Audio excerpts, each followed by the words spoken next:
happens to my legs. My body isn't able to inform me in a normal way. So it finds these weird alternative ways to let me know. And to give you a metaphor, it's like part of me says, you know, the internet connection is down and we can't send this super important message about the pain. What do? Let's send a carrier pigeon. So my brain's awareness receives this carrier pigeon message. We'll just say it's a scroll that says no. And I'm like, what the hell do I do with this pigeon? What does it mean? And eventually I head to the doctor when I get enough confusing messages. And I'm like, hey, something's obviously wrong. I'm getting all these signals. Can you help me? And so they'll be like, do you have this normal pain response? I'm like, no, but hear me out. I got all these pigeons. Without fail, I get the look. It's like, okay, Miss Delp, whatever you say.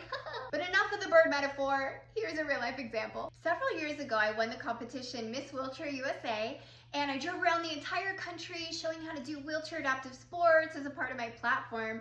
And one of the activities I did was adaptive rock climbing, where I trained with Mount Rushmore park rangers who did mountain climbs as a part of their job. And they helped me go up hundreds of feet on a rope overlooking Mount Rushmore. Amazing experience. I was on the road for 2 more months after this, and at least every other day, I started crying uncontrollably without any explanation. And I knew something was wrong, but I couldn't figure out what it was. Meanwhile, I'm having to keep up with my tour schedule of skydiving and paragliding and base jumping. But in between events, I'm going to the ER and different specialists trying to figure out why I'm so miserable. And I had this growing pain right here, and I was nauseated and my head hurt. So I had all these pigeons, but no doctor could figure out what was wrong with me. So 3 months after the rock climb, I finally got my answer. I had fractured my hip, and it was because when I was climbing, the left side of my body continually hit the rock face over and over for 2 hours.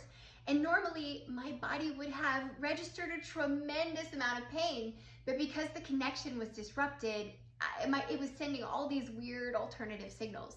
This is the first experience where I learned to accept the pigeons my body sends me. Like, I've broken my toe twice since, and both times I cried violently before knowing that I'd broken anything. The pain right here, that's a phenomenon called referred pain, where pain from one area of the body is sent to a different area. So I always know to pay attention when this hurts. Other symptoms I get are nausea, headache, dizziness, sweating. I get a spasm right here and always right here whenever my tailbone hurts. I hope it helps you remember that sometimes our body tries to tell us something's wrong in very non-traditional ways. Debating whether to do a part 3 on good sensation feeling? Let me know if you're interested below.